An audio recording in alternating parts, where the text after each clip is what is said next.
Wow.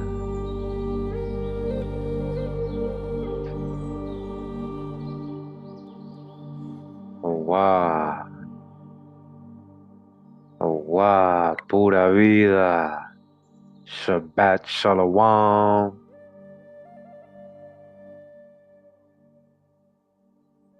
Yeah. ¿Qué me dice mi gente? What you guys saying is what I just said. ¿Qué me dice mi gente? It's like saying what's up, my people. Yeah. So yeah, we're gonna get into primary source tonight. Just keep the mood going, just keep the vibes going, just keep the holy vibes going. Yeah. They done messed up. They woke up the Jaguar. They're waking up the dragons. They're waking up the priest kings. Uh-oh. Hey, much love to all my people out there in the world, all over the world. My people in the British Isles. Much love to everybody listening all the way from the British Isles, England, Ireland, Scotland, Wales.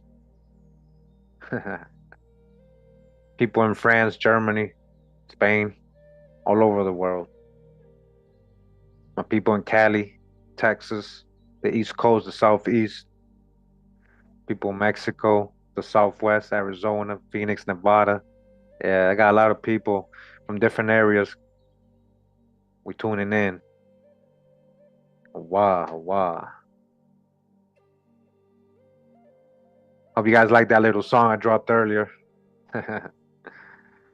Yahweh, hey ya, hey ya, hey hey ya. Yo, Peru, my people from South America, Central America. Ya tú sabes, ya usted sabe. Los, mi gente.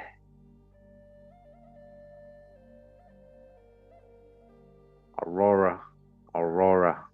I know that name is special to me. Uh, Very special person in my family. Name has got that name. So,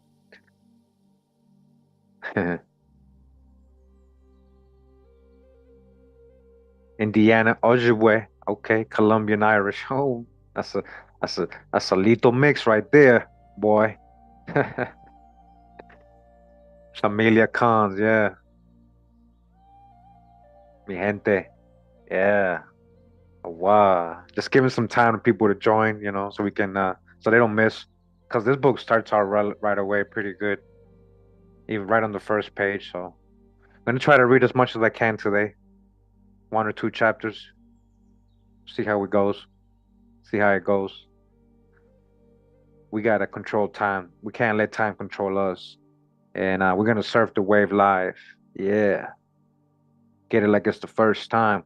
Much love to Drop Nation. Everybody at Drop Nation. Much love for the inspiration always. All the true ones out there, all my Patreon supporters.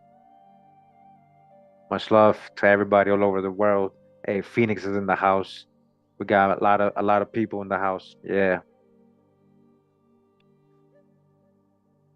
Land. He's from the land of the Indians, you already know.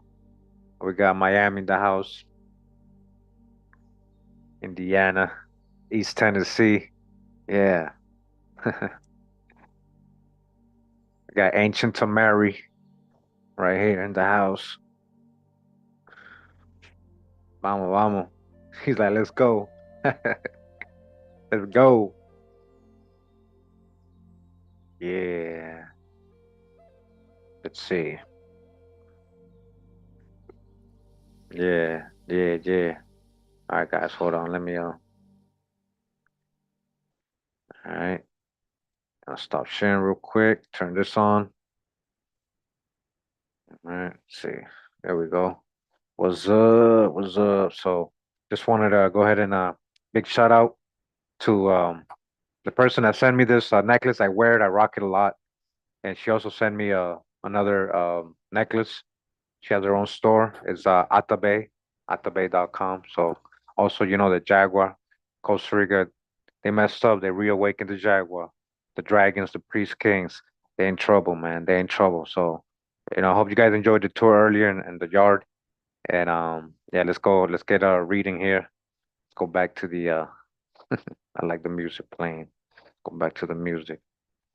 All right.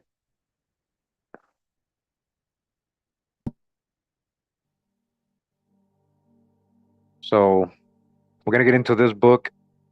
All right, real quick. Is the this is the actual Spanish version, one of the more original ones. La Historia de las Indias de Nueva España from Frey Diego Duran. Just want you guys to see that there is a Spanish version that I've had for a long time. I was gonna translate it, but now we actually got a little more access to the English versions. Two different translated versions. We got this one right here, The History of the Indies of New Spain by Frey Diego Duran, translated with notes by Doris Hayden and Fernando Horcasitas. And we got this one, The History of the Indies of New Spain by Frey Diego Duran, translated, annotated, and with an introduction by Doris Hayden. I guess it's the same. Doris Hayden. Okay, it's got two different ones here, but it is a little different, the intros and the preface and all that. I did want to go ahead and read a little bit of this preface right here, just so we can get to know a little bit of Diego Duran first. And while I was learning about Diego Duran, I've had these books for a while now, a lot of years, and reading through them is that apparently he appeared to be like very close to the Indians, um, to the point where he was most likely half half Indian, half Spaniard, and so eventually I found that right in here. They said that he was a hybrid or mestizo in one of these introductions. So, oh gosh, just want to make sure I can see you guys. Okay, here we go. Let's see the chat. There we go. Greetings, greetings. Thanks for being here. Yeah, I lived in Boston for about 20 years, just about 20 years exactly. Yeah, with my people up in Beantown. That's my hometown, like I grew up there. I went to school there since kindergarten all the way to high school, senior athlete soccer, I was there, man. I was there, man. Everybody know High Park High know what I'm talking about back in the 90s and stuff. So, yeah, that was me. And much love, much love. Greetings, greetings. Thanks for being here.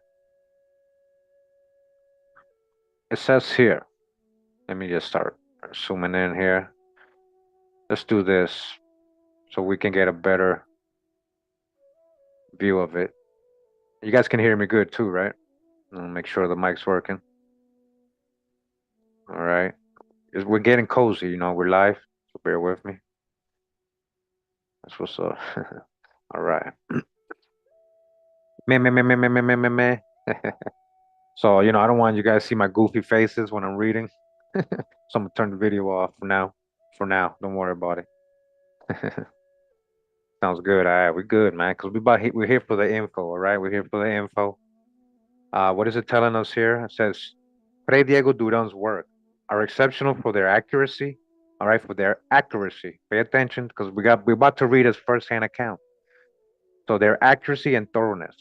And many of his descriptions of Aztec history, so-called Aztec, right, the Mexica people, the Mexica, and culture are not to be found in other sources. All right, no found nowhere else. Duran was one of the few early chroniclers to have contact with native informants old enough to have experienced the pre-conquest world. He was a perceptive and sympathetic investigator who had access to many informants and sources of information not available to other writers of his time. Because of his command of the native language, Nahuatl, Fray Diego was able to gain the confidence of native informants who told him the stories, histories, myths, and anecdotes of their ancestors. His other informants included Spanish eyewitness to the conquest. He also consulted pre-Hispanic pictorial codices and accounts written in the 16th century by other friars. His accounts of the dynastic history and ceremonial activities of the Aztec kings have been particularly valuable in recent years in interpreting archaeological discoveries in Mexico, such as the important Templo Mayor or Great Temple, part of Tenochtitlan. All right, so Diego Duran was in Tenochtitlan, guys, ancient capital of the Aztecs, now Mexico City. Okay, that's very interesting, guys, because I want to go ahead and show you guys something. I had it here open. Let me see if I can find it. Shout out to Tonavio Tuatoni. Yeah, he sent me a nice little link. All right, let's see if I can find it here. It's on Tenochtitlan. I had it open. I always got it open. Let me see if I can just Google it here. So we live. We're surfing the wave live. Okay. Tenochtitlan. A portrait. Okay, here we go. Here we go. New chair. All right. We want to get a full perspective, right? We're talking about a true old world, very advanced place. Tenochtitlan. Okay, right away. What do you see in the title of this? Enoch, right? Enoch. Enoch, the town, the place of Titlan, the land of Enoch. Tenochtitlan, right? In a lake, we're gonna see, right? The year is 1518. Mexico. Tenochtitlan was an unassuming settlement in the middle of the Lake Texcoco, now a bustling metropolis. It was the capital of an empire, ruling over and receiving tribute from more than 5 million people. Tenochtitlan is home to 200,000 farmers, artisans, merchants, soldiers, priests, and aristocrats. At this time, it is one of the largest cities in the world. Today, we call this city Ciudad de Mexico or Mexico City. Okay? Look at this, guys. This was Tenochtitlan, overseen by two volcanoes, just like Dolph described where he was coming from in the Book of the Dead. They say he was living in a place near a lake, a town near a lake or on a lake, and that there was two volcanoes. All right, so we're gonna look at the other image. You guys see that? It's like Venice. It's waterways and streets, mostly waterways. It's on a lake. So they have floating islands where they were growing food in this metropolis. Okay? Yep, Popocatépetl. Yep, that's one of the volcanoes. And there's another one. There's a myth behind it, right? And then look at this. Again, shout out to Tuatoni, Platoni Machi. He's in the chat. In this thing. Shout out to Platoni Machi. Check out his YouTube channel, guys. Support that. He does a lot of great research, a lot of books, a lot of pages I haven't read, a lot of theories I haven't even gone into, and all of this works together for the greater cause, right? We all learn and we all learn from each other. And he passed me this link. He's like, hey, your people might like this. I'm like, oh yeah, they're gonna like this. This is dope, right? What they did. I live in Metropolis. The world looked very different 500 years ago. As you view these images, imagine the smell of salty air and smoked peppers. Imagine the sound of people speaking Nahuatl, a canoe gliding through the canals, and birds chirping in the trees. Imagine the warmth of the sun on your skin. The people around you are dressed in white cotton and work their fields, cook trade, and practice their craft in the shade of trees and awnings. Imagine. Do you remember?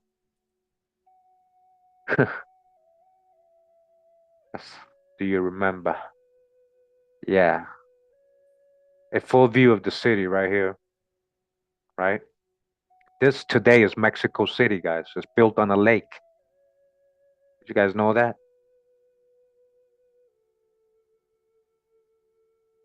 All right.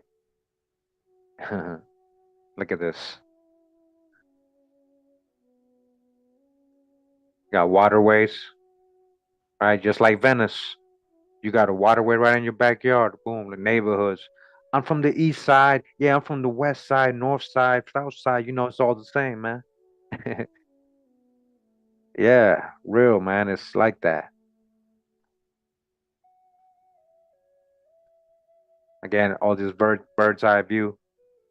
And shout out to the people who created this, man. This is pretty good. Um, I feel like there was more temples or whatever. I feel like there was a little bit more stuff, you know. Try to still make it look a little primitive, but this is so advanced right here. Yeah, sewer system was on point. You got to read about it. We're gonna actually get some accounts from Frey Diego Duran today. That's why I'm showing you this. But there's actually a lot of good accounts. Tlatoni has read a couple, and you know, many books describing Tenochtitlan, what they, you know, what they saw. They couldn't believe it. You know, it was more glorious than where they were coming from. You know, we're talking about temples, castles, all that. You know, so organized society. The great layout shows that Tenochtitlan is a city of hierarchy.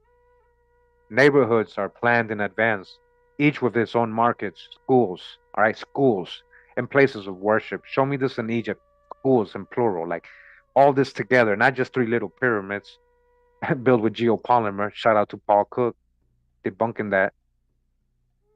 Yo, shout out to James in the chat. Shout out, check out his channel. Elder right there, he got a lot to say and a lot to, you know, a lot of good experience, you know, so check it out. Hey, much love, J9. Thanks for the support always. And yeah, man, Tenochtitlan, right? We got markets, right? Each neighborhood had its it was very advanced. It says with its own markets, schools, and places of worship. Canals are maintained to allow for easy transport of goods and people. Walkways with bridges weave the city together. All right. Templo Mayor at sunrise. Let me know, guys, if the music's too loud or anything. Sunrise, huh?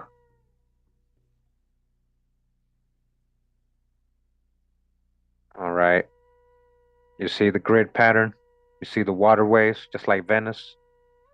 What you talking about, Savage? This is advanced. We're talking about true old world. Talking about, hey, much love, James, man. I always appreciate it, man. Thank you, man. Got you, man, too. Got you right back. Much love. We love both ways, man. Thanks for tuning in, all the real ones here in the chat. Support everybody with their channel too. Check them out, the ones I'm telling you. Shout out to Ocelome 12 for the some of the beats we've heard in a lot of videos. Pretty good beats, definitely. People love them. So yeah, man, thanks, brother. Yeah, we're just looking at Tenochtitlan. Yeah, you see? Look at that. That looks just like the Temple of Mitlan. That looks like Athens. That looks like the temples they show in Athens. You know, you see the cypress trees and everything. When you show those movies like Gladiator. Yeah, look at this. A real Venice. This was real. This is not no mythical land, but they thought it was mythical land. So when they went back to Europe and you know in ancient times, they were like, "Yo, this mythical place where the gods are and they live and the streets are so clean and all this, the ancestors of the humans and all this stuff." Yeah. So you're from over there. You're from the east side. You're from the west side. Like yeah, look, it's big. Yeah, man. I'm on the east side of the lake. Yeah, on the island, man-made islands. And today this is Mexico City. It says architecture, large buildings stand out against the single-story houses from the massive twin temple pyramids in the centers to the smaller temples and shrines in neighborhood community centers. The sacred precinct with the Templo Mayor forms the epicenter of the city. Next to it is the palace of Emperor Moctezuma. Shoyo, no, sorry, Shokoyotzin. Among various other temples, schools, gardens, and a zoo. All right, a zoo. So many schools, right? You got to educate the youth, right? You got to do it right. Hopefully, they were doing it right. It was different type of learning, probably apprenticeship. You know, look at this, another view. This is Tlatel, okay, Tlatelolco. Come on, Tlatelolco, man. It's another like island, man-made island, not in Tenochtitlan Center, but apart. It's like a whole other borough, right? You know how New York got different boroughs, so it's like a whole different borough, all right? And it's like very similar. They got its own temples too. Look at that. Piazza birds, bunch of dragons flying around. So Tenochtitlan has a twin city, Tlatelolco, a little to the north. Both cities grew and are now merged, with Tlatelolco subordinate to Tenochtitlan. The city houses an important market where merchants sell exotic goods from all over the empire and beyond. All right, from all over the empire and beyond, coming from the Mississippi Mountains, Ohio, Cali, South America, Japan, Hindustan, and beyond. Corn, all the food we have, the jade. Come on now, like, come on, the silver. Two great temples, two volcanoes. All right, so again, Dov describes himself coming from a city in a lake that was overlooked by two volcanoes. The two great temples and two volcanoes.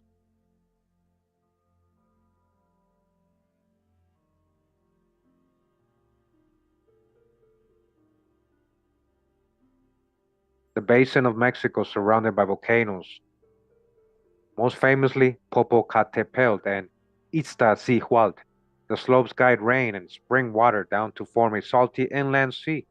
Even at its lowest point, the basin is well over 2,000 meters above sea level. All right, so Mexico City is still 2,000 meters above sea level. The lake. Building a city in a lake means a permanent battle against water. A complex system of causeways, canals, locks, and a 16-kilometer dike allows the Mexica to flush the city with fresh water from the mountain. This compartmentalizing makes it so that the city is surrounded by brackish water, keeping the saltier water on the east side of the lake. An aqueduct from the Chapultepec Hills provides the city with drinking water. All right, everything is separated. This is advanced. Europeans didn't have that when they came here. You guys know that, right? Europeans didn't have this kind of lifestyle, cleanliness, advanced, man. What canals? What are you talking about? Aqueducts. What are you talking about? We just pooping holes and stuff, and right there, outside of the house. Yeah, man. Facts over feelings. Yeah. Very nice place, though, right? Majestic. Thick early morning fog over the fields. Do you remember? You remember in the mornings? Can y'all imagine being there back in time? Or the ancestors being there or somebody, right? Chinampas, the Mexica create fertile plots of farmland by staking out pieces of the shallow lake and filling them with dirt and rubble. These chinampas are used to grow maize, beans, squash, peppers, and flowers. This is what allowed the city to grow both in the area and in population. What allowed the city to grow? Agriculture. Guys, agriculture, very important. Agriculture is what helped man settle down. Corn was a big part of that. And all these foods I just mentioned. And we brought that all over the world. Those are American staple foods, native to America. We brought that all over the world. We help other people become civilized. And that's why they saw it like, oh, the gods in their corn and their foods, and they bring in this advanced, look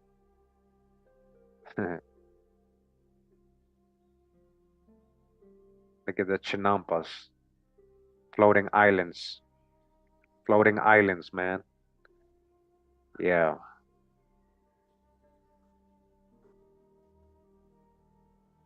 Azcapotzalco and other cities, Tlacopan, the shores.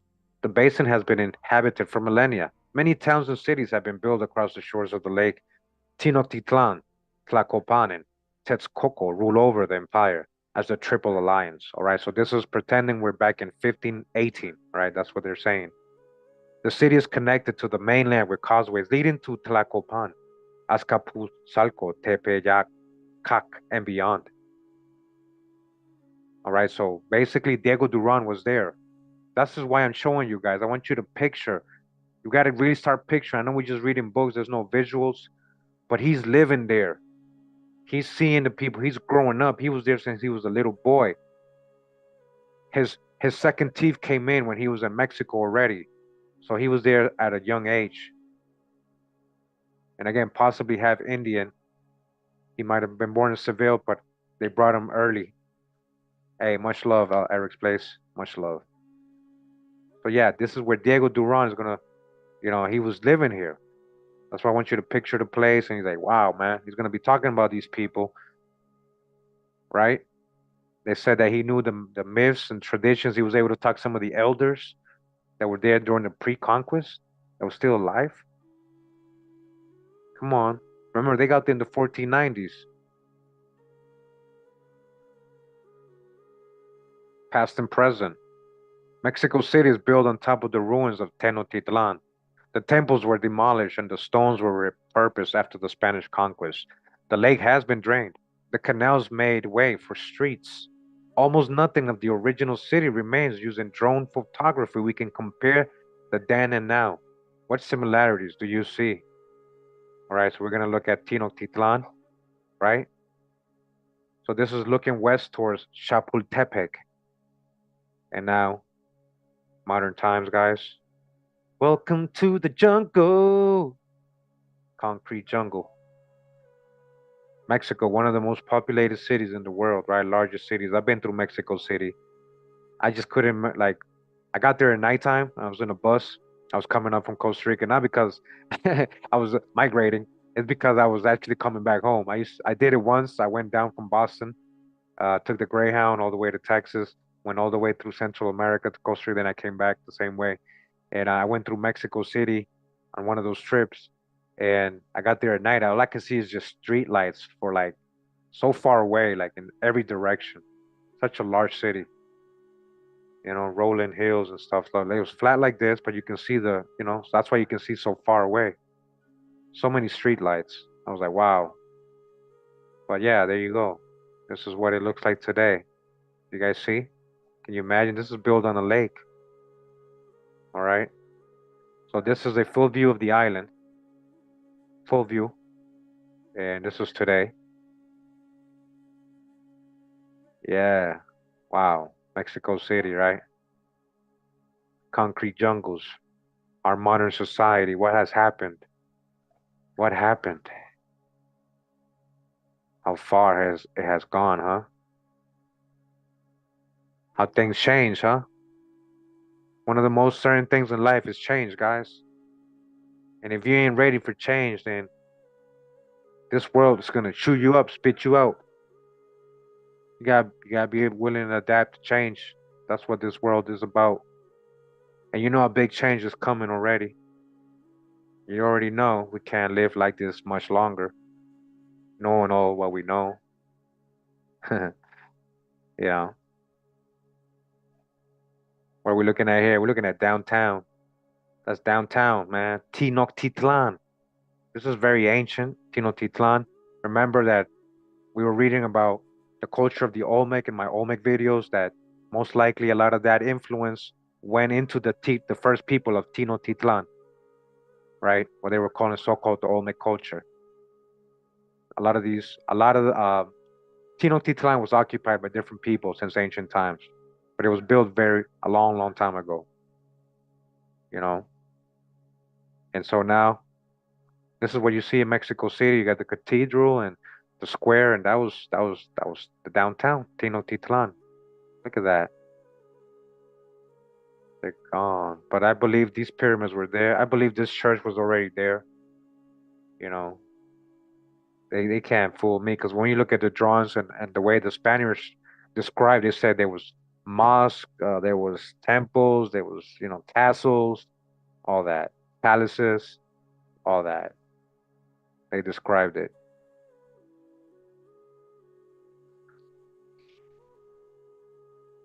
This is from Cerro de la Estrella, or from the view, in a cliff overlooking the lake. That's what it used to look like. This is almost looks like Cali right there, right? Looking at Los Angeles from the hills, a little bit. Yeah, pretty cool. This is a night views. All right, so hey, much love to the people who did this. So Andres Simo Garcia and all the references right here. Thanks to this project, you guys can see the license and everything. Shout out to all these people for creating this. Yeah, that's what's up. All right, so now we got a little more. We got a perspective now. What we talking about when we talking about Diego Duran's time, where he was living. Okay,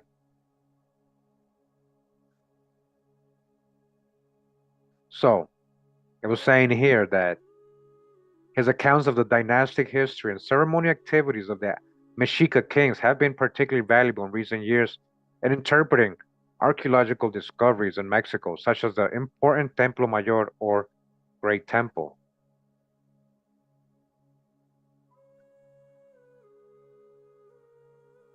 the heart of Tenoctitlan, right? We just saw it downtown, ancient capital of the Mexica, now Mexico City, all right? Inasmuch as Duran grew up in Texcoco, even his contemporaries consider him a son of Mexico. So it's all subliminal talk. He was half Indian. Like yeah. I believe one of his parents was from Europe, one of his parents was indigenous. He might have been full Indian, taken to Spain or his mom brought over there, right? And then he was brought back very young. He was brought back, he was there very young. That's what they know. In a way, he was since he left Spain with his family at a very early age. He was a son of Mexico only by adoption. However, although this was the country nearest to his heart, and a documentary related to the Inquisition that Fernández del Castillo discovered in 1925 in the Archivo General de la Nación in Mexico, Rama de la Inquisición, Duran clearly stated that he was a native of Seville. Garibay citing Fernández del Castillo mentions that Diego came to Mexico almost in the arms of his father. The almost in this citation makes us wonder if Diego was barely walking or if he was a child of 4 or 5. The present translation aims to correct some misconceptions regarding Duran and his times. All right. So again, this is Diego Duran. He eventually grows up. They kind of grooming him, right? He becomes a Frey, a priest, right? And he's supposed to, help evangelize the Indians into Catholicism, Christianity, and all that. But he has a very special connection to the Indians. Let me go to this other book right here. Again, this is the history of the Indies, another version of it. Just want to read something here. All right. Oh, sorry.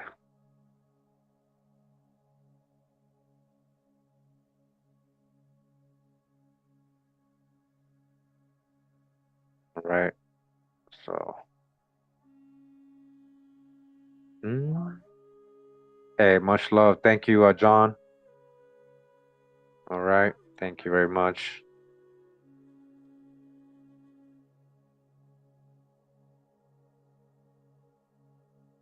Yeah.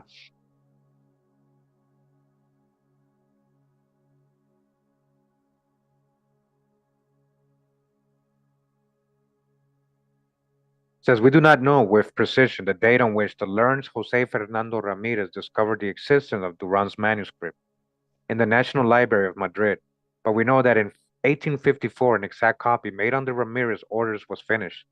This does not mean, however, that it was published immediately.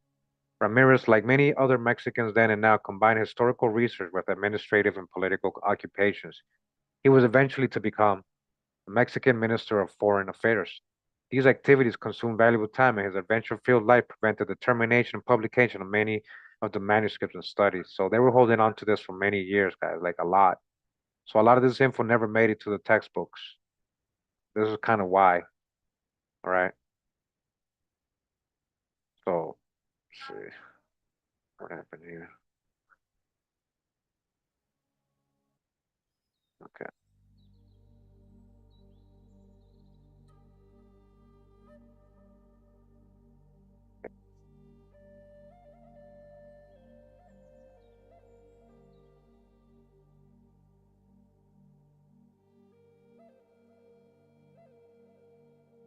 It says we know little about the life of Frey Diego Duran.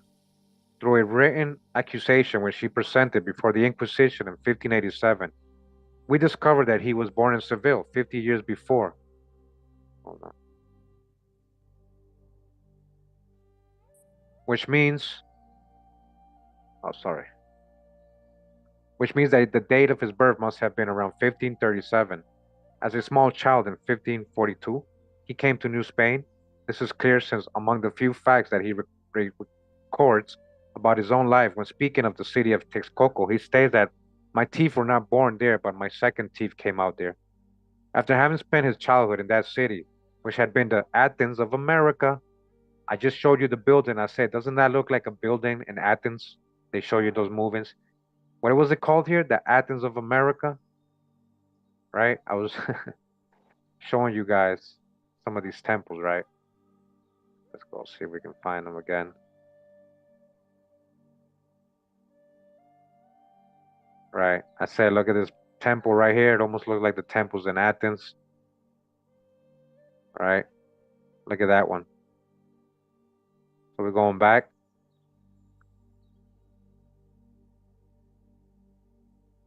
After having spent his life, the city where she had been the Athens of America, he entered the Dominican order May 8, 1556, in the monastery of Saint Dominic in Mexico City. In September 1559, he was ordained a deacon in his establishment, and 1561 was sent to the province of Oaxaca, an area of great importance to the men of his order. Remember, that was one of the ground zeros for the culture of the Olmec, right, coming out. The length of his stay in the region is unknown. He is never mentioned among Dominicans who labored in Oaxaca at that time. Duran himself never speaks of his stay in that province. I believe that he must have remained there a short time, and it is probable that ill health prevented him from gaining fame there.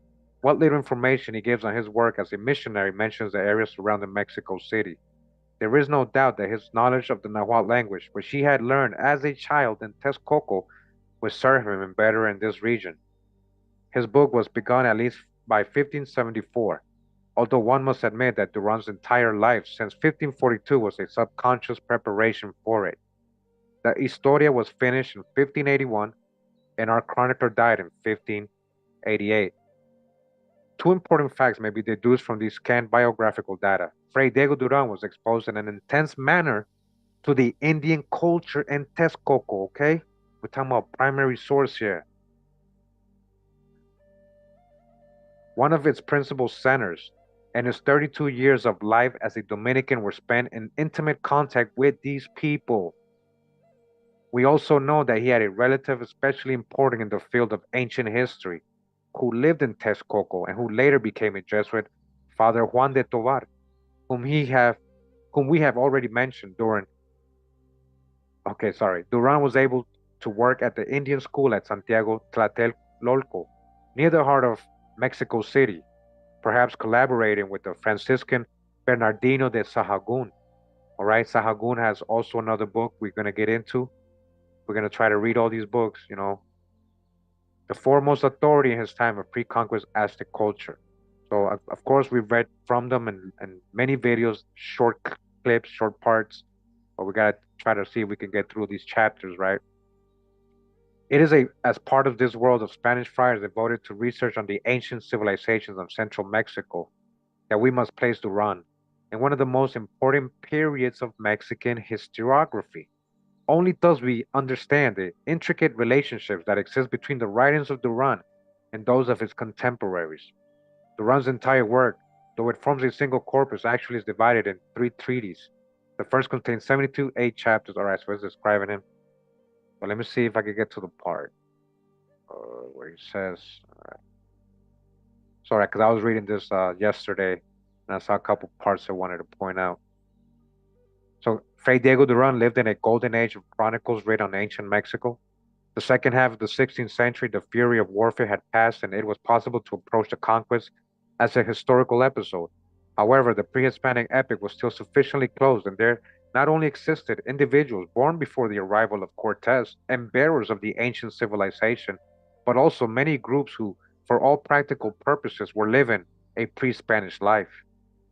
The Franciscans, Dominicans, the descendants of Indian rulers, all right, descendants of Indian rulers that had mixed, right, and even aged conquerors filled reams of paper which describe the ancient Indian ways of reported by the elders of Tula, Texcoco, Mexico, Tenoctitlan, and numerous other cities. Many chronicles were produced, some of them superb. This corpus is unique in the Americas. All of this marvelous production of material on the native cultures, however, is not only due to activities of the friars of the latter half of the 16th century, but also to the fact that great libraries of painted books had already existed before the conquest. These books today are called codices, and even though they are sadly diminished in number, they constitute a highly valuable mass of original material. The codices were commonly used by the missionary and Indian chroniclers for their writings, as they themselves often attest. All these historians utilize two basic sources: the pre-Hispanic manuscripts in picture writing and living informants. Bernardino de Sahagún seems to have used live informants more extensively than historians such as Duran and Istli Xolchitl of Texcoco, who based their chronicles on written sources. Often, of course, these manuscripts had to be explained by informants. Istli Xolchitl tells us that in ancient times there were writers for each branch of knowledge. Some composed the historical annals, setting in order the events that took place every year, stating the day, month, and hour. Others recorded the genealogies and descendants of the kings, lords, and personages of high lineage. They would make note of those who were born and cancel the dead. Others painted the limits, boundaries, and borders, stones of the cities, provinces, and villages, and of the fields and plantations. Aye, that sounds like surveyors, indicating their owners. Yet others made records of laws and the rites and ceremonies performed in pagan times. That's the hijack.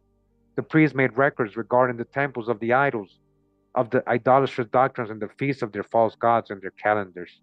And finally, there were philosophers and wise men among them who recorded and picture writing the sciences they were versed in. They also taught the chants which dealt with these sciences with their historical traditions. A number of these documents have been preserved. They are few compared to those which perished, but they suffice to prove to us that such books did exist and that there were different schools of scribes, just as Ixtli Xochitl affirms, okay? Different schools of scribes, all right? Much love to Tlatuani Machi. Much love, brother. Thank you. Blessings. This is the info we all need. When we do, we all understand that everything else in the world is a reflection and ripple of America. Yo, much love. Check out Tlatoni's Machi's channel, guys. All right. But how but how did these pictographic documents, so difficult to interpret for the European mind, become well organized history books, such as that of Duran? One must remember that manner in which the ancient books were conceived, because of the nature of native hieroglyphic writing. These codices could only serve as a sort of aid memoire. Essentially, they were only lists of events which certain well trained individuals in special school learned how to read out loud, elaborating on the actions of events. All right, so basically, a lot of what we're going to read, that the stuff that Duran explains, is he got from the codices, but he did grow up with all these people as well. All right. Let me see if I can get to the part here. Let me see. Let me just look for it. Okay. So down here is what I was looking for.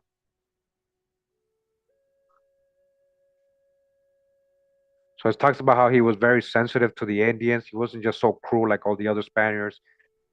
All right. And it says the truth is that Duran, though a Spaniard by blood, was in reality a mestizo or hybrid. Okay. He was a mestizo or hybrid. So he's half indigenous from the indigenous Mexica and a Spaniard. What type of Spaniard? There was a lot of Sephardic Jews and Moors coming over here, guys. A lot of these Spaniards were, that's what they were. All right. They're calling him a mestizo hybrid now. They always wanted us to think this was some white looking, only European, priest.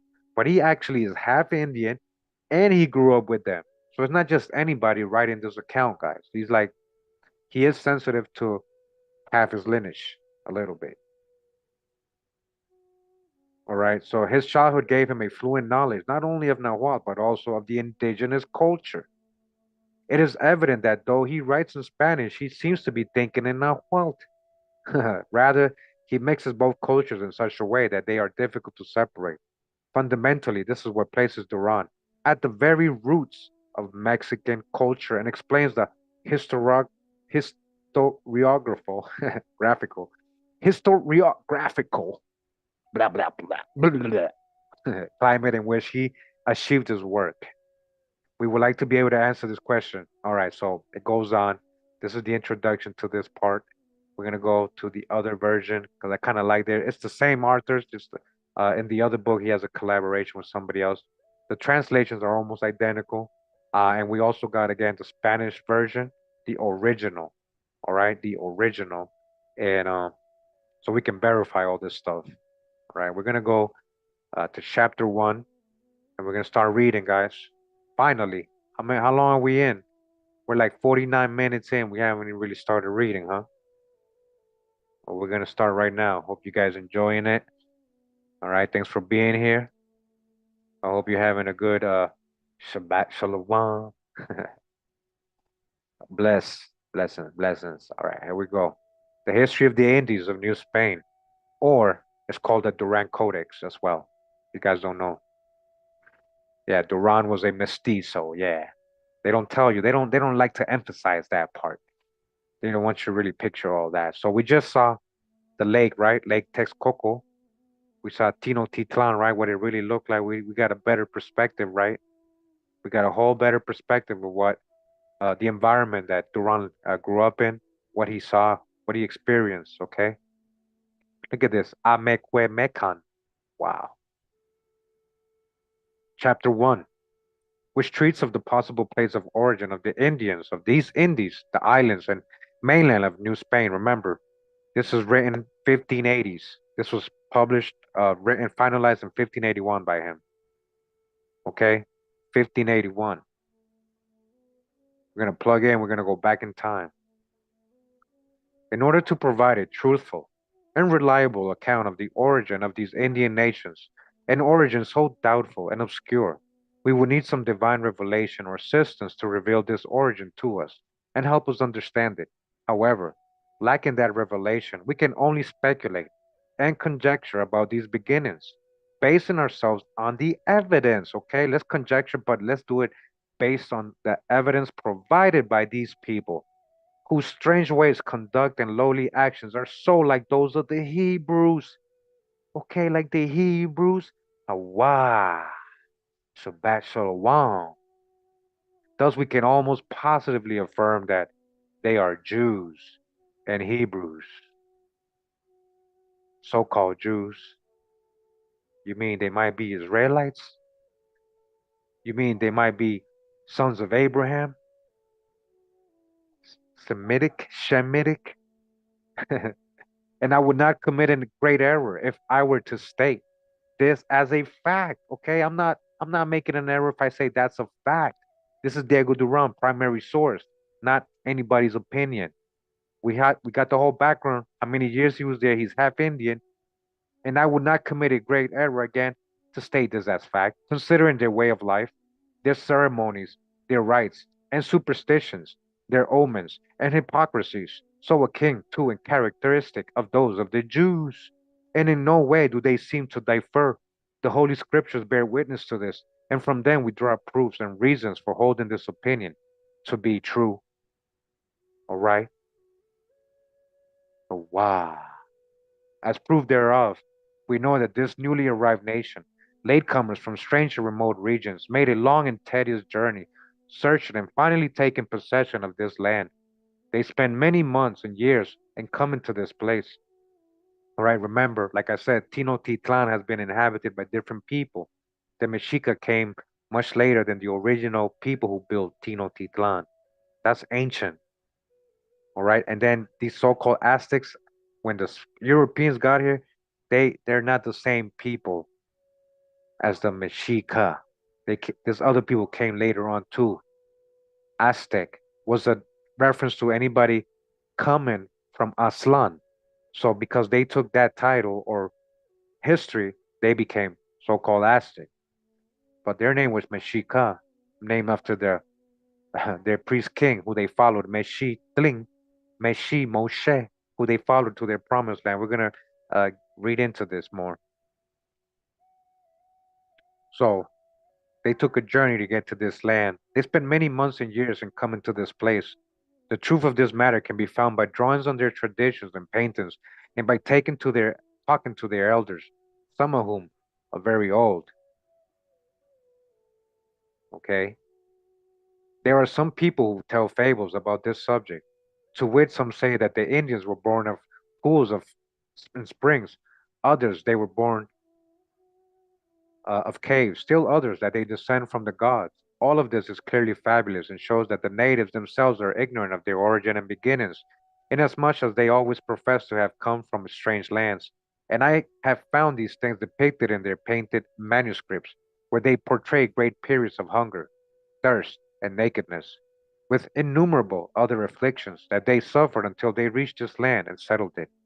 All these things confirm my suspicions that these natives are part of the 10 tribes of Israel, that Shalmaneser, king of the Assyrians, captured and took to Assyria in the time of Hoshea, king of Israel, and in the time of Ezekiel, king of Jerusalem, as can be read in the fourth book of Kings, chapter 27. No, sorry, chapter 17. Here it is stated that Israel was taken from its own land to Assyria, and Ezra, in the book 4, chapter 13, says that these people, that they went to live in a remote and distant country that they had never before been inhabited. There was a long and wearisome journey of a year and a half to reach the region of the islands and the mainland to the west and beyond the seas where today these people are found. Other evidence found in the Holy Writ can be cited to prove this idea is that God in Hosea chapters 1 and 2 and 3 and up to uh, 12 is said to have promised to multiply 10 tribes of Israel, making them as numerous as sands of the sea, just like the sands of the sea and the stars in the sky, right?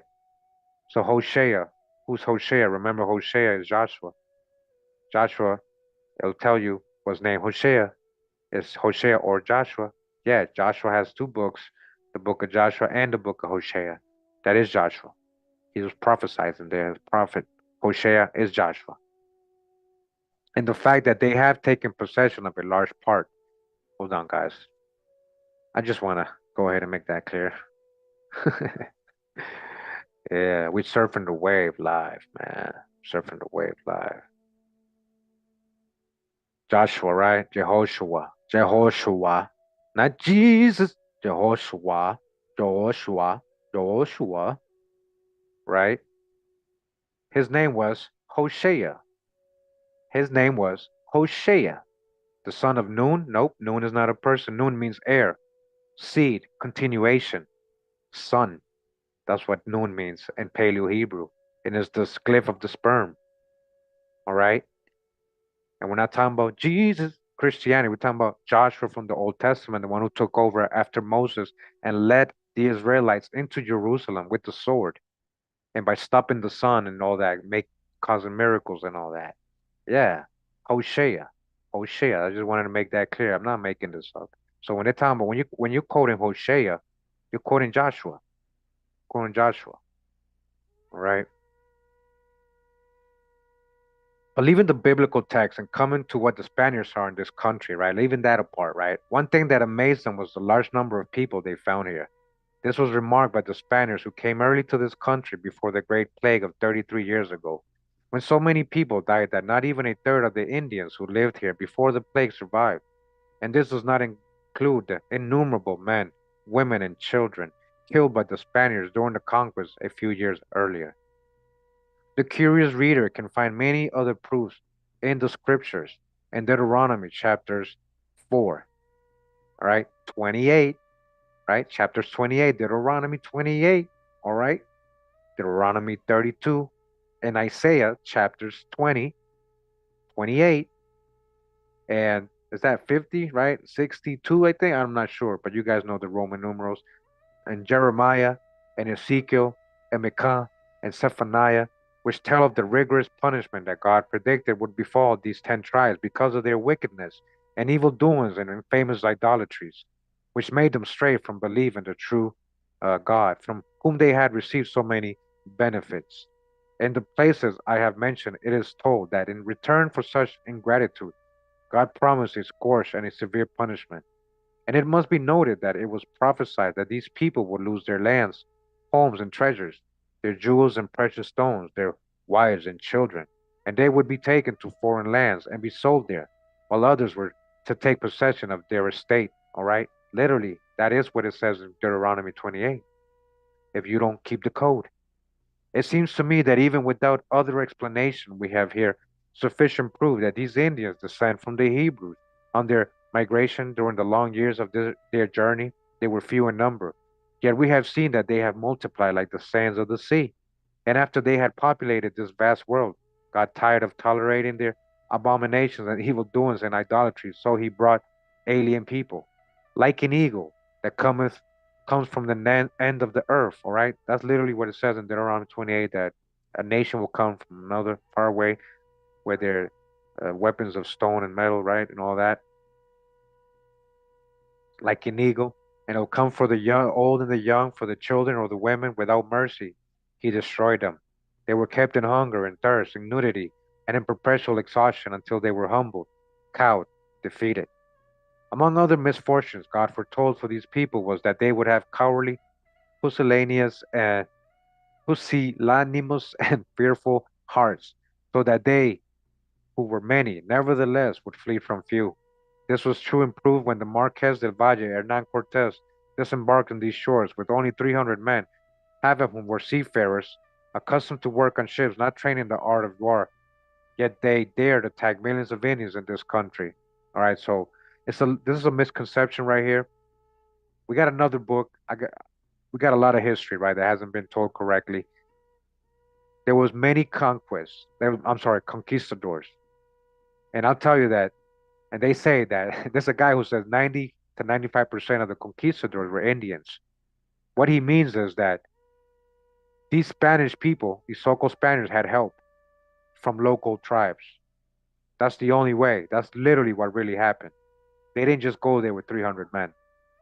Okay, so all these people that we being ruled by the lords or the kings of Tenoctitlan, they rebelled and they helped the Spaniards. And of course, the story of Moctezuma letting him in, you know, uh, was he really, did he let him in because he thought he was a god, or because they were kingships, because maybe he knew them, they already had trade, or, there's a whole discussion here to be had about Moctezuma for real, you know? Yeah. So, yeah, you don't just let people come in. Um, So, anyways, in this way, they were guided by the hand of Supreme Lord. It was His divine will that the augury of the sacred. So he's saying, because he's like, yo, they got conquered. Like, he's literally, what he's trying to say is, it seems like they fit the curses of Deuteronomy. Everything that happened to them is written in Deuteronomy 28, is what he's saying. Yeah, they definitely didn't pull it off alone. Yeah, and I got a great series or a couple videos on that coming. I found some great books on it, really good books on it. Documented, right? We're not just talking. We're gonna show it. Yeah. Having resolved the question whether these people are Hebrews or from the Jewish nation, with the aid of authorities who have come to this country, I wish to prove the same idea with other reasons, such as those based on authority of the sacred scriptures. Among the narrations of these people that tell of their coming to possess and inhabit this territory, I often find great differences among the old people who tell these tales regarding the events, toils, and afflictions that took place during their journey. Yet when they narrate this story, some one way and some another, their different accounts seem to describe that long, tedious road traveled by the children of Israel who went from Egypt to the promised land, told so vividly that I could cite passages from Exodus or Leviticus to show the resemblance. But I do not want to be prolix.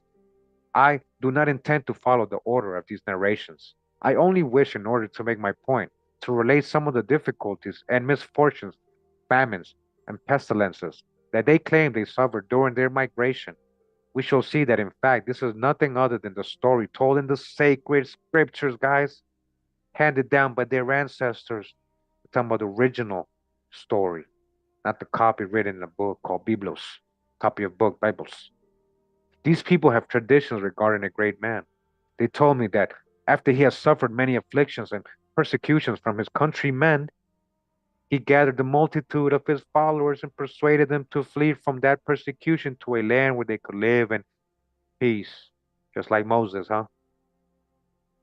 Having made himself leader of those people, he went to the seashore and moved the waters with a rod. Okay, guys, we've read this, the Cachiquel Chronicles. We should read that today again, right? The Cachiquel are Maya. They have a story that they followed their priest king too, and he put his staff, his red stick, the red stick, his staff, and they split the water. He split it. Okay, this is again a primary source from 1581 telling us this. He's talking about not what he thinks, but what he's reading in the codices, what he's interpreting from reading their codices, because they taught him religion, they taught him all the Bible stuff, right? So he started seeing the resemblances. He's like, wait a minute, it's the same story.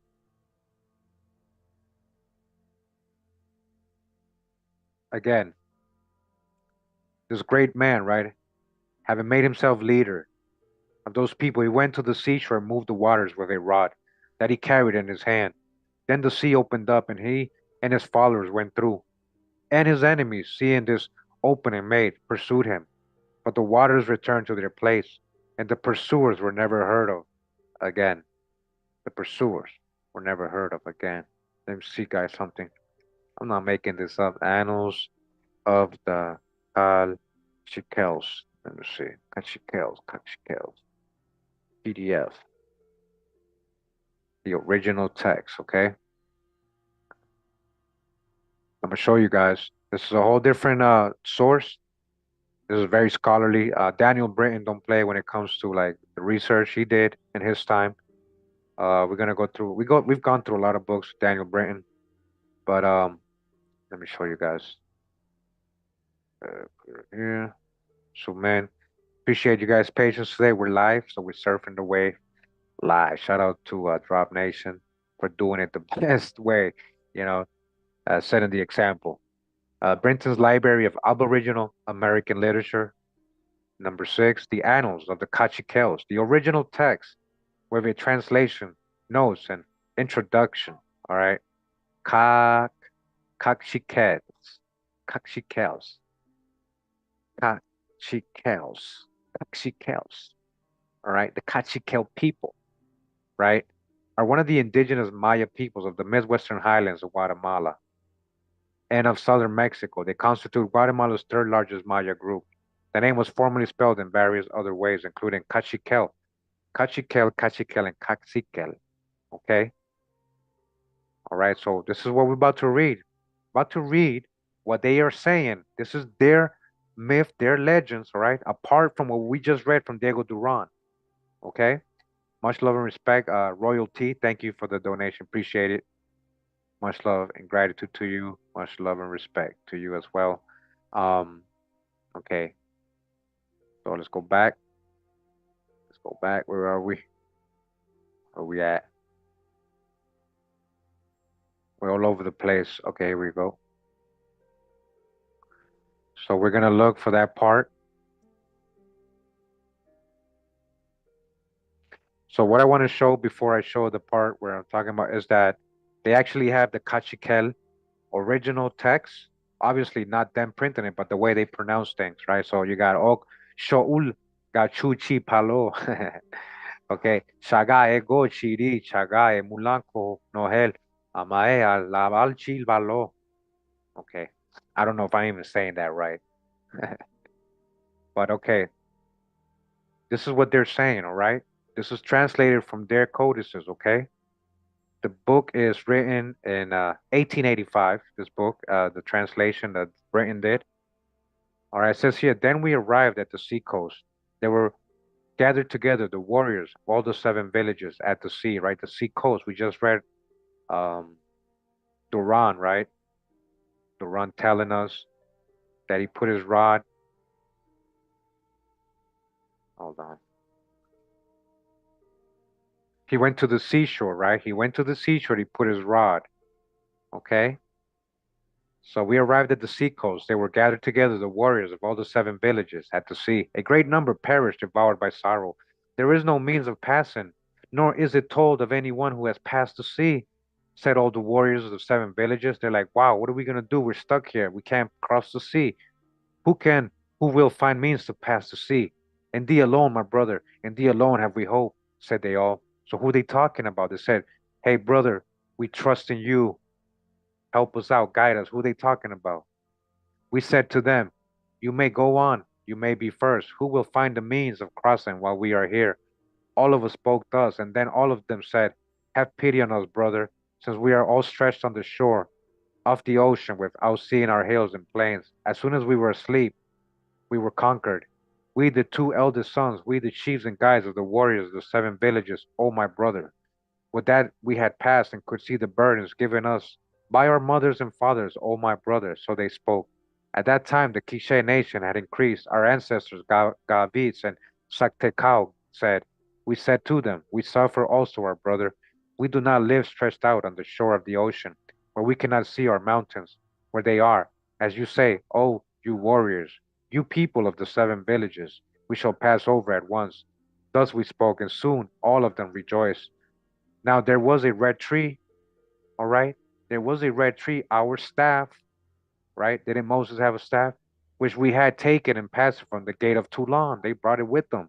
And therefore we are called the Kashikel people. Oh, our son said, Gagavits and Saktekal, the root of this, our staff, listen to this, was pushed into the sand of the sea. The staff was put in the sand of the sea, and soon the sea was separated. The sea parted, all right, separated from the sand. And for this the red tree served, which we brought from Toulon. Soon the sand was at line, and we passed out. It became white above the sea and below the sea. Then all rejoiced when they saw the sand and the sea, and many counseled together. There indeed is our hope. We must gather together on these first lands, they said. Here only we arranged ourselves since leaving Toulon. Okay? A staff that separated the sea, just like Moses separated the sea, right? Just like Diego Duran is saying, he interpreted from the codices he read and from the elders he talked to.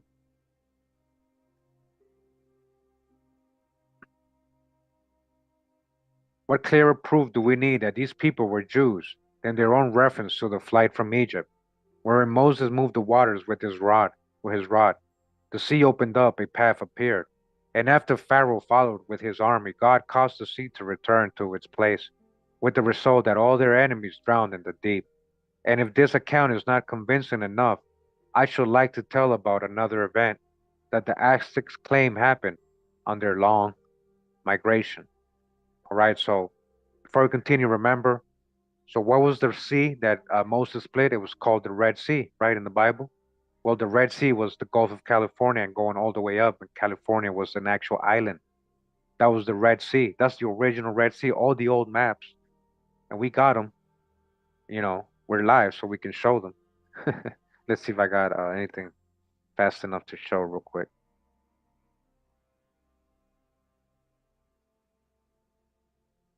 Yeah, hold on.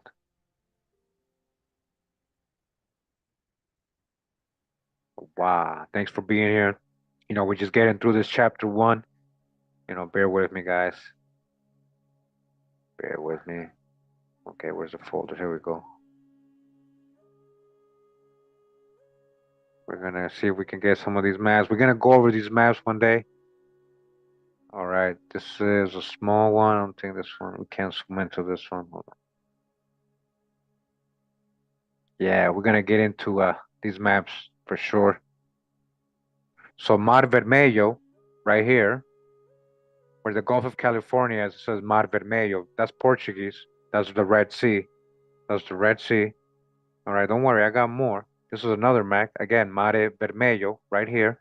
Aztlan, La Florida, Mocosa, Moscow, Mocosa, right here. Come on, we're gonna get into these maps. Don't worry. Oh, yeah. Oh, that's mad drop. We're saving that for future videos, guys.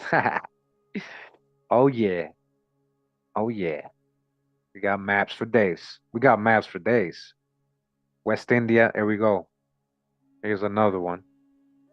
Right there says Gulf of California or Red Sea or the Red Sea. or the Red Sea. Why? What a coincidence that the Caciques and all these people are saying their leader had a rod. Here it goes again. A better view. Gulf of California or Red Sea. Okay? You guys see?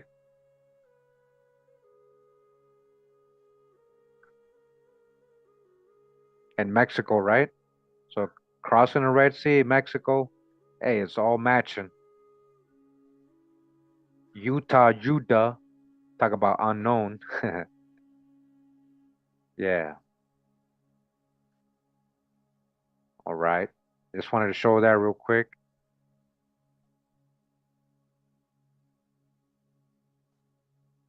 We're gonna get into those maps. I got a lot of maps. I'm just trying to collect a little bit more. I've been collecting for years. Shout out to a Drop. He got so many maps too. A lot of them from there as well. But we got so many before the dams. Yeah, before the dams. While they were camped by some high hills, a great frightful earthquake occurred. The earth opened up and swallowed certain evil men who were among them, an occurrence that filled the other people with dread. Having seen the painting of this event, I was reminded of the book of Numbers, chapter 16, where it is told how the earth opened up and swallowed Korah and Datan and Abiram, okay? Just like it said in Numbers. To provide another strong and clear proof of what I have been saying, I wish to relate that the same painting showed how sand or very fine hail rained on the people. When I inquired what this meant, I was told that sand from the sky rained on their forefathers continually during the journey they made to reach this land. If I am not deceived, this must be the same manna with which God sustained the Jews in the desert, as chapter 16 of Exodus relates, all right? We're talking about corn, the manna, maíz, masa, that I may, what is flattened bread? I need flattened bread. Come on now. Tortilla? Are we just talking about tortillas? That I may leave nothing untold, I wish to cite the Holy Right in defense of my opinion. I take my theme from the first chapter of Genesis, which states, in the beginning, God created the heaven and the earth. Just so an aged man from Cholula, about 100 years old, began to describe their origins to me. This man, who because of his great age walked bent over toward the earth, was quite learned in their ancient traditions. When I begged him to enlighten me about some details I wished to put into this history, he asked me what I wanted him to tell. I realized I had found an old and learned person, so I answered all that he knew about the history of his Indian nation from the beginning of the world. All right, remember, we're reading a book written in the 1580s. Diego Duran was in Tenoctitlan. All right, but he's talking about a person he met in Cholula.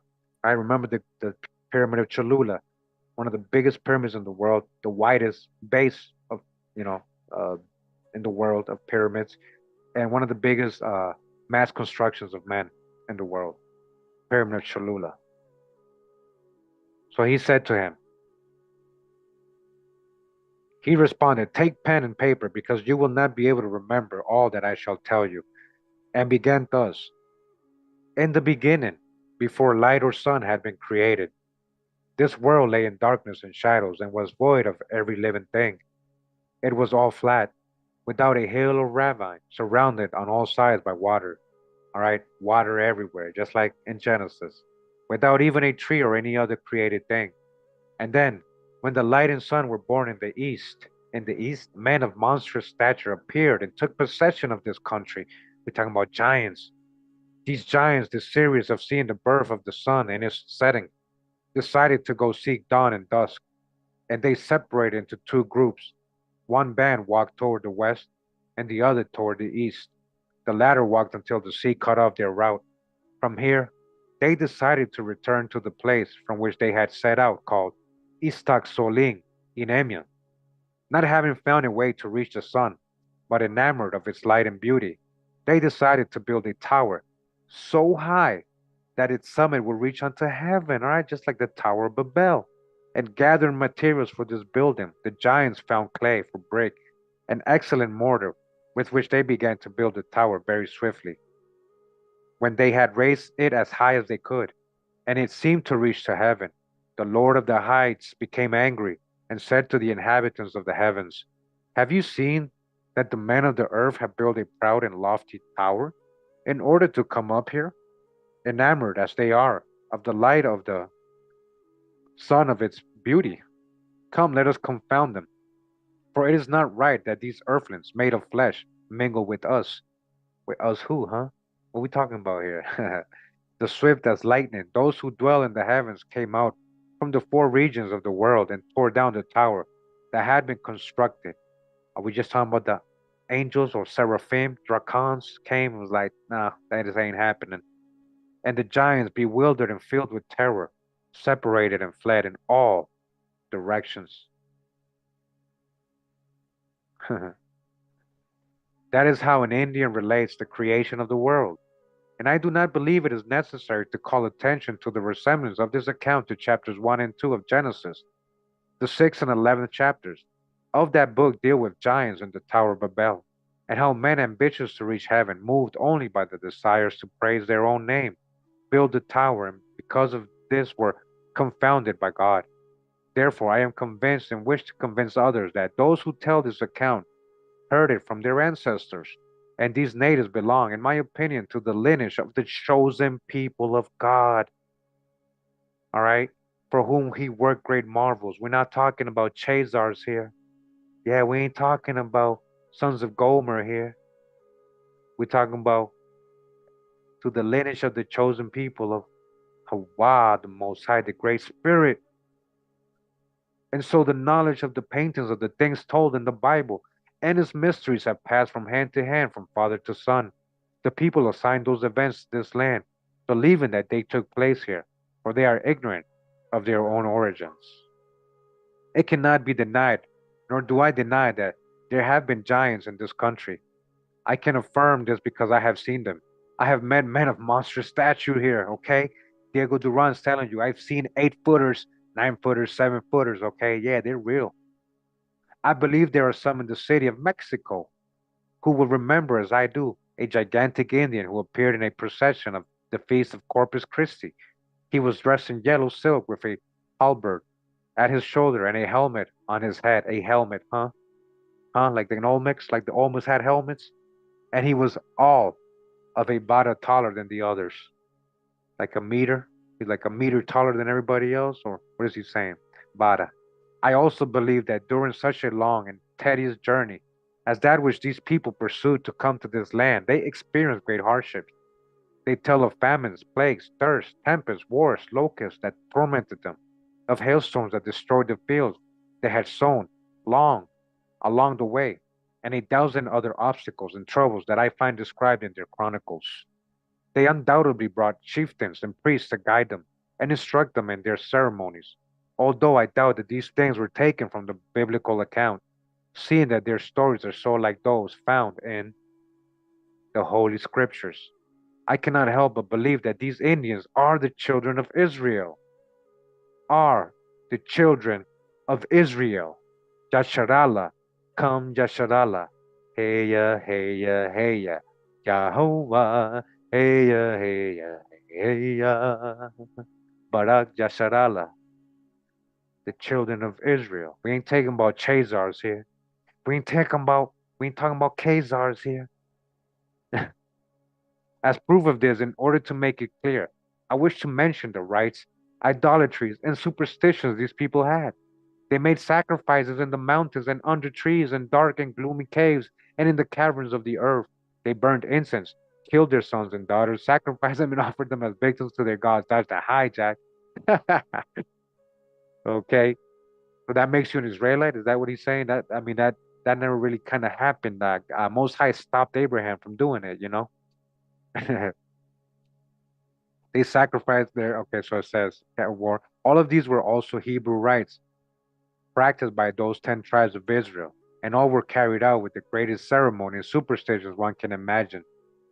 What most forces me to believe that these Indians are of a Hebrew descent is their strange insistence in clinging to their idolatries and superstitions, for they pay them much heed, just as their ancestors did. As David states in Psalms 106, when the people were afflicted by God, they pleaded that he forgave them in his mercy, but then they forgot and returned to idolatry. All right? We're going to read that verse. It says, and they served their idols, which were a snare unto them. All right, this is Israelites doing this. Yeah, they sacrificed their sons and daughters unto devils. Hey, this is Psalms 106, so he's not kidding. All right, maybe he is making a point, strong point here. Whom they sacrificed unto the idols of Canaan. That's what was going on. They weren't just doing it to the Most High. They had fallen off and worshiping other idols and following the crowd, the Canaanites, and the land was polluted with blood. The only knowledge I have of the origins of these people, and in the Indians no more than they relate, tells us of the 7 caves where their ancestors dwelt for such a long time, and which they abandoned in order to seek this land, some coming first and others later, until those caves were deserted, right? Just like just like we read, different nations coming and going at the different times. Just like the migration legends of the Creek going up, same thing, different times going up, different clans going up, same thing before they went up. They were coming down from America. Again, remember the all make a lot of influence coming from South America. All these cultures mixing, creating these great civilizations, right? The 7 caves. Let's see if we can pop it out of nowhere, but there's actually a 7 caves. It's not even known. It's not even that name anymore, and it's closed. 7 Caves, Ohio. All right. When we talking about coming from the north, all right. Trip Advisor. Former 7 Caves, now a sanctuary. Visit here with family and friends who wanted to see 7 caves. We arrived late after a whirlwind day of touring Serpent Mound. All right. Serpent Mound and Fort Hill Earthworks, both also operated by the Ark of Appalachia. All right. So it's around there. 7 caves, huh? Yeah, they don't even mention it anymore. Let me see. I don't think they mention it, so we can find it.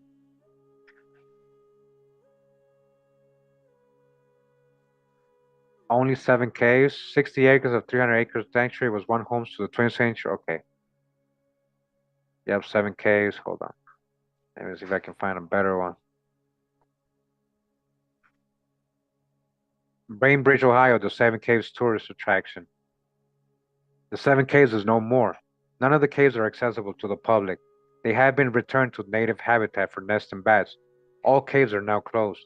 The Highlands Nature Sanctuary in its place is open to hiking, but caves and other geologic formations are off limits. So basically, it was to be a tourist attraction. People used to be able to go in. Um, it was a good website, really, with a lot of good pictures of it. Let me see.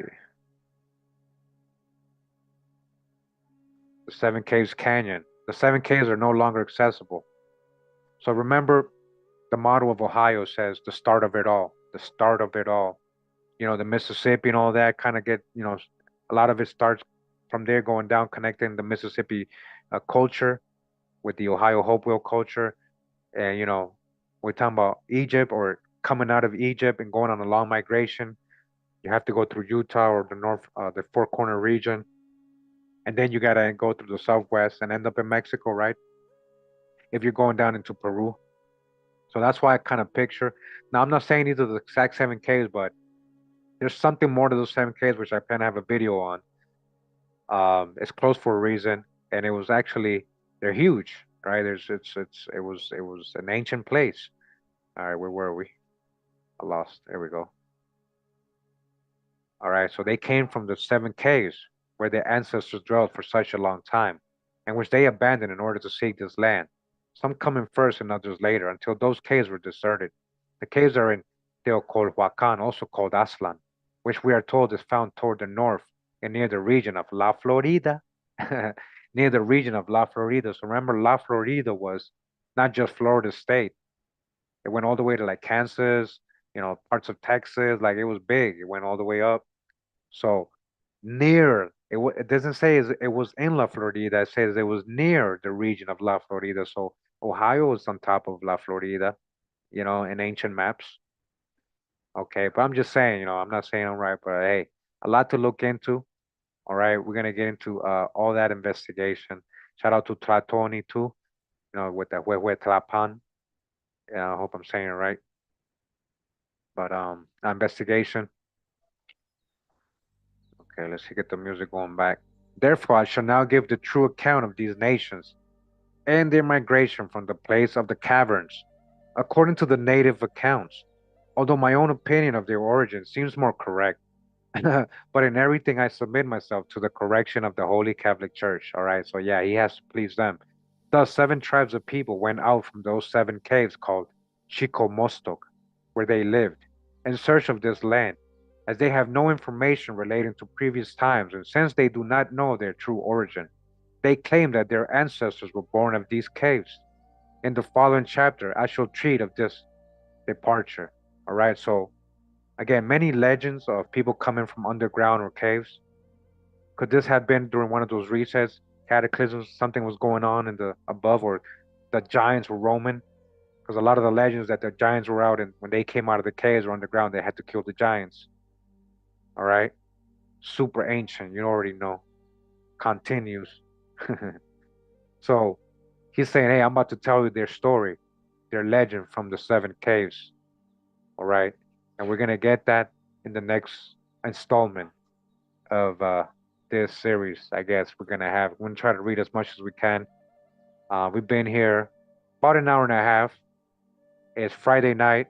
We're trying to get back, uh, to the family time, and back to the Shabbat Shalom. Back to the peace and blessing and resting. So we're gonna get into chapter 2 in the next installment, all right? Because we had to do a little introduction to Diego Duran in the beginning, and we had to break down a lot of things. I wanted you guys to see Tenoctitlan as well. Remember? I mean, it was majestic, right? Tenoctitlan. So remember, that's what he's talking about. These are the same people he's talking about. Same people he's talking about, man. So thanks for tuning in once again, guys. Really appreciate it. Let me just go ahead and while we look at this the center of Tenochtitlan. Hold on. I'm gonna look for a good ending song out of here. Okay. Let's go for the outro. Let's see if brother's in here still. Okay. We're gonna go out with a nice little beat from my brother Robin Dre Beats with Bite. Warshi Red Lion. Alright, hold on guys. Hey, much love and respect. Frank, I appreciate you very much. Hold on. Where you at?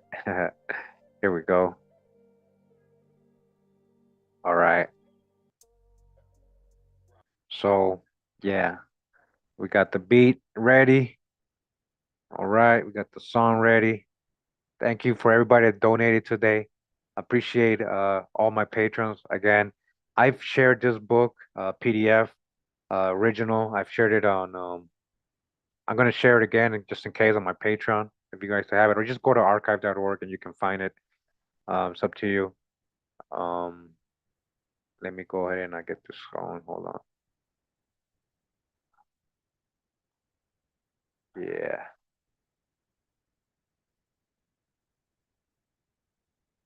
Yeah, Diego Duran, we live. So thanks for the patience today. And thanks for hearing me read once again. Bear with me on my reading sometimes, especially when I'm live. All right. But I do appreciate you guys doing that, coming over here for an hour and a half on a Friday night. You know, thank you for being here. Shabbat Shalom. Much love and respect. Pura vida, mi gente. Take care of each other. Keep learning. Keep doing your genealogy. Keep, just being great. Just keep being great. All right. Again, the harvest is coming soon. The harvest is here. The harvest. We're about to, yeah, keep working hard. Stay productive. Much love and respect. Hawa, Hawa, Hawa. Robin Dre, bye.